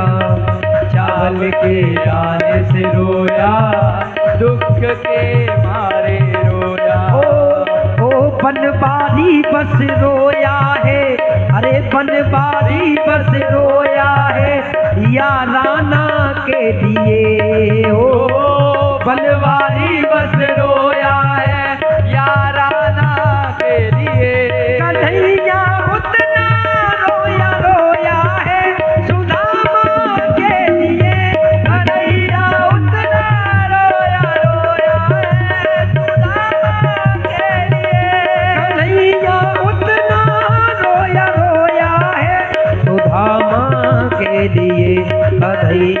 उतना रोया रोया रे सुदामा के लिए। बोले कृष्ण कन्हैया लाल की जय। बोले सुदामा मित्र की जय। बोल संत भगवान की जय। बोलो द्वारकाधीश भगवान की। बोलो भक्तराज सुदामा जी की जय। इस प्रकार से सुदामा जी की चरित्र वर्णना करते हुए सुखदेव गोस्वामी अन्य द्वारका की लीलाओं का वर्णना करते हैं। सुभद्रा हरण आदि प्रसंग भी वर्णना है, कैसे सुभद्रा का विवाह अर्जुन के साथ हुआ एवं भगवान के पुत्र जो थे कैसे अपराध किए, इस प्रसंग की वर्णना हम पूर्व से ही कर लिए थे। प्रभास क्षेत्र में कैसे भगवान अपने पुत्रों का इस प्रकार की क्रम में उनका उद्धार का प्रयास किए, परंतु ऋषियों का श्राप अनिवार्य था। जो सूल जो है प्रभास क्षेत्र में पौधा के रूप में दिव्यशाल के रूप में प्रकट हुआ था, उसी से ही एक दूसरे से साथ लड़ करके समस्त यादव गण का अंत हो गया एवं अंतिम में भगवान बलराम जी स्वधाम को प्रत्यागमन करते हैं। जारा सबर के तीर आघात के क्रम में भगवान की लीला सांग करते हैं, जो कि प्रथम स्कंद में ही वर्णना है। स्वधाम प्रत्यागमन के क्रम में अर्जुन कैसे रानियों को लेकर के ब्रज क्षेत्र में छोड़ते हैं, कुसुम सरोवर में उद्धव जी के द्वारा कैसे वो भागवतम को श्रवण करके वे भी परम गति को प्राप्त करते हैं, इसकी भी वर्णना प्राप्त होता है। अन्य एकादश स्कंद की वर्णना के क्रम में अवधूत की प्रसंग, 24 गुरु की प्रसंग, निमि महाराज के यज्ञ में नवयोगेंद्र का प्रवचन तथा सर्वोपरि भगवान का उद्धव को जो संदेश है उसकी प्रसंग भी विशेष रूप से वर्णना किया गया है। वर्णाश्रम का धर्म, ब्रह्मचारी गृहस्थ वानप्रस्थ संन्यास का क्रम, अंतिम में भगवत प्राप्ति का परम सुगम मार्ग भगवान वर्णना करते हैं। तीनों गुणों से परे त्रिगुणातीत लीलाओं का वर्णना करते हुए वासुदेव स्थिति उसकी भी वर्णना किया जाता है। यदुकुल का संहार के उपक्रम में श्री भगवान का स्वधाम गमन होता है। स्वधाम गमन के उपरांत, जैसे कि पूर्व में प्रथम स्कंद में ही अवगत किया गया, स्वधाम भगवान जब गमन करते हैं तत्क्षणात द्वापर का अंतिम होता है एवं कली का प्रवेश होता है। कलियुग की उत्पात जैसे नारद मुनि वर्णना करते हैं, अनवलोक्य है, स्पर्श लायक नहीं रहा ये कलिकाल। समस्त पापाचारों का केंद्र यह कलिकाल बन गया। अद्भुत यह कलिकाल की उत्पातों के संदर्भ में वर्णना करते हुए कलिकाल में भगवान का नाम ही एकमात्र सहारा होगा। अंतिम में सुखदेव गोस्वामी द्वादश स्कंद भागवतम में उनका अंतिम उपदेश प्रदान करते हैं, जो कि कलिशंतर उपनिषद में जैसे वर्णना है, हरेर नाम हरेर नाम हरेर नाम केवलम कलो नास्तेव नास्तेव नास्तेव गतिरन्यथा। बोलो हरि नाम संकीर्तन की जय। राधा नाम की जय। कलिकाल नाम आधारा, कलिकाल में नाम ही आधार है। इस प्रकार का सदुपदेश देते हुए सुखदेव गोस्वामी अपनी वाणी को जब विराम करते हैं, संकीर्तन का जय घोष उद्घोष करते हुए भगवान की नाम रूप गुण लीला चरित्र, भक्तों का नाम रूप गुण लीला चरित्र को उद्घोषित करते हुए जब वे अपनी वाणी को विराम देने के लिए प्रस्तुत होते हैं, तो परीक्षित महाराज के आंख से आंसू आ जाता है। सुखदेव गोस्वामी कहते हैं, क्या तुम्हारी मृत्यु हो जाएगा इसलिए तुम क्रंदन कर रहे हो? इसलिए क्या ये तुम्हारा दुख है? तो परीक्षित महाराज कहते हैं, धृष्टता क्षमा गुरुदेव, मैं इसलिए नहीं क्रंदन कर रहा हूं कि मेरी मृत्यु हो जाएगा, क्योंकि मुझे पता है आपके मुखार विंद से यह दिव्य अमृत वाणी के प्रभाव से कण कण से लेके अणु अणु तक पवित्र से पवित्रातीत हो गया है। निरंतर मुझे भगवान का चरण कमल और आपका चरण कमल के अतिरिक्त इस संसार में और कुछ भी नहीं दिख रहा है। मैं परिपूर्ण रूप से मैं अवगत हूँ, मैं भगवत धाम भगवान का चरण कमल को ही प्राप्त कर रहा हूँ, लेकिन मैं इसलिए दुख व्यक्त कर रहा हूँ, जो अमृतमयी कथा आपके मुखार बिंद से निरंतर 7 दिवस एवं रात्रि पर्यंत सुनने को मुझे प्राप्त हुआ, भगवत धाम में भी मुझे यह कथा उपलब्ध नहीं होगा। हे सुखदेव गोस्वामी, आपकी चरणों की बारंबार वंदना करता हूँ, इसी कारण यह दुख मुझे बड़ा ग्रसित कर रहा है कि यह कथा मुझे प्राप्त नहीं होगी। सुखदेव गोस्वामी की बारंबार वंदना करते हुए, अभिनंदन करते हुए परीक्षित महाराज अपने मन क्रिया वाणी को हृदय में समाहित करते हुए भगवान श्याम सुंदर राधा वेणु माधव का चरण कमल को अपने हृदय में आच्छादित करते हुए श्री गुरुपाद पद्म सुखदेव गोस्वामी की चरण कमल को ध्यान करते हुए समाधिस्थ हो गए। वास्तविक तत्वगत ऋषि मुनि कहते हैं कि तक्षक आने से पहले ही उन्होंने अपनी दिव्य कलेवर को छोड़ दिए थे और एवं उनकी जो नित्य सिद्ध परमात्मा में उनकी जो यह शाश्वत आत्मा है वो चरणों में जाके समाहित हो गया। वे भगवत धाम को यात्रा किए। उनकी व्यवहारिक जो बाह्य शरीर था उसको तक्षक ने भस्मीभूत किया। श्राप के क्रम में सभी जितने ऋषि मुनि थे सुखदेव गोस्वामी की, परीक्षित की बारंबार वंदना करते हुए, बारंबार उद्घोष जय घोष करते हुए, भगवान की जय घोष करते हुए इस दिव्य लीलाओं का क्रम को प्रत्यक्ष रूप में दर्शन करते हैं। इस प्रकार से परीक्षित महाराज का दिव्य उद्धार एवं दिव्य मोक्ष होता है, भगवत धाम की प्राप्ति होता है। यह श्रीमद् भागवतम इस प्रकार से दिव्य कल्याणकारी है, मंगलकारी है। अंतिम में सुत गोस्वामी सनकादि मुनियों को मार्कंडेय मुनि की कथा कहते हुए, श्रीमद् भागवतम की संक्षिप्त सूची देते हुए, अन्य पुराणों की श्लोक संख्या को वर्णना करते हुए, बारंबार भागवतम की, श्रीमद् भागवतम की वंदना महात्मा को वर्णना करते हुए अपनी वाणी को विराम देते हैं।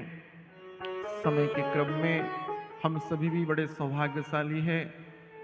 भगवान की अशेष कृपा करुणा के कारण, गुरु आचार्य की अशेष कृपा करुणा के कारण हम सबको भी यह साप्ताहिक ज्ञान यज्ञ का परम सुअवसर मंगलमय स्थिति प्राप्त हुआ। जैसे कि हम शुरू से ही कहते हैं, इसमें हमारी कोई निजी योग्यता नहीं है, सर्वोपरि राधा रानी की ही अशेष कृपा है, जिनके कारण हमारे जो मुख्य यजमान हैं प्रभु राजेश कुमार वर्मा प्रभु और हेमलता वर्मा माता जी, उनके चित्त में यह प्रेरणा आया कि श्रीमद् भागवतम की कथा यह दिव्य केसी घाट के समीप किया जाए।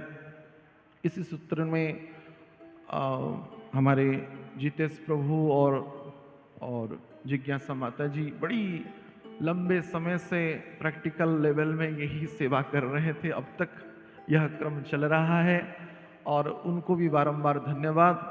जिस सूत्र में यह भगवान की कथाओं का संभवपर हुआ, गो ब्राह्मण हिताय च, ब्राह्मण देव की उपस्थिति भी परम काम्य था, परम आवश्यक था। तो इसी सूत्र में हमारे ब्रज ब्राह्मण देवता सुनील शास्त्री प्रभु, अभिषेक शास्त्री प्रभु, इनको भी बारंबार धन्यवाद। और संगीत एवं भगवान की दिव्य वाद्यों का जो सहायक हमारे यहाँ पे जो संगीतकार प्रभुगण हैं, इनको भी बारंबार धन्यवाद। यक्ष प्रभु, श्याम प्रभु जो तबला बजाते हैं, और पेड़ में सोनू प्रभु, उनको भी बारंबार धन्यवाद। और सर्वोपरि जितने भी श्रोता मंडली हैं जिनके कारण यह श्रीमद् भागवतम का यह जो वक्ता एवं श्रोता का जो संबंध है तो वह संभवपर ना होता। समस्त श्रोताओं को भी बारंबार धन्यवाद। जिस क्रम में यह कथा यज्ञ का बड़ी आनंद से निष्ठा से एवं आज के कलिकाल के समय में एक साथ 3 घंटा बैठ जाना ही अपने आप में बड़ी बात है। तो इस सूत्र में आप सभी भगवान का यह कथा का ही प्रभाव है जिस कारण यह संभवपर हुआ। सर्वोपरि हम अपने इष्ट आराध्य गुरु गौरांग के चरणों में ही धन्यवाद देते हैं, क्योंकि सर्व कारण कारण श्री श्री राधा वेणुमाधव जो हमारे इष्ट हैं, आप सबके भी जो इष्ट हैं, प्रभु युगल सरकार राधा रानी की अशेष कृपा करुणा के कारण ही यह संभवपर हुआ। निश्चित रूप से अलक्षित रूप पे एवं प्रत्यक्ष रूप पे अनेक जीवात्मा का उद्धार हुआ है, यह संत महात्मा अवगत है और दर्शनीय व्यक्ति उसको दर्शन किए हैं। और उस सूत्र में जागृत रूप में भी आप सबका भी उद्धार का क्रम यह ना केवल प्रारंभ है अपितु निश्चित है। यह भी राधा रानी के चरणों में हम बारंबार प्रार्थना करते हैं कि निश्चित रूप से इस जीवन में ही आपके चित्त प्रवृत्ति को वे आसक्त शून्य करते हुए निरासक्त भाव को रखते हुए उनकी अविरल रंगा चरणों में वे आप सबको स्थान दे। और आप सबके सूत्र में हम भी अनुरोध करते हैं जीवन के अंतिम श्वास पर्यंत हमारा भगवान के चरणों कमलों में ही रति मति भक्ति रहे। हमारा श्रेय प्रेय एवं ध्येय श्री श्री राधा वेणुमाधव के चरणों में अपने गुरु के चरणों में रहे। यही वरदान की प्रार्थना मांगते हुए भिक्षा करते हुए आप सबके चरणों में बारंबार नतमस्तक होते हुए अपनी वाणी को मैं विराम देता हूँ। बोलो ग्रंथराज श्रीमद् भागवतम की जय, भागवत सप्ताह ज्ञान यज्ञ की जय, केसी घाट की जय, बोलो श्री श्री राधा वेणुमाधव भगवान की जय, अपने अपने गुरुगण की जय, आचार्य गण की जय, महात्मा गण की जय, समवेत भक्त वृंद की जय, बोलो जय जय श्री राधे, जय जय श्री राधे, जय जय श्री राधे, श्री राधे। हाँ जी बाबूजी आ जाइए, व्यास जी का पूजन। बोल कृष्ण कन्हैया लाल की जय। ओ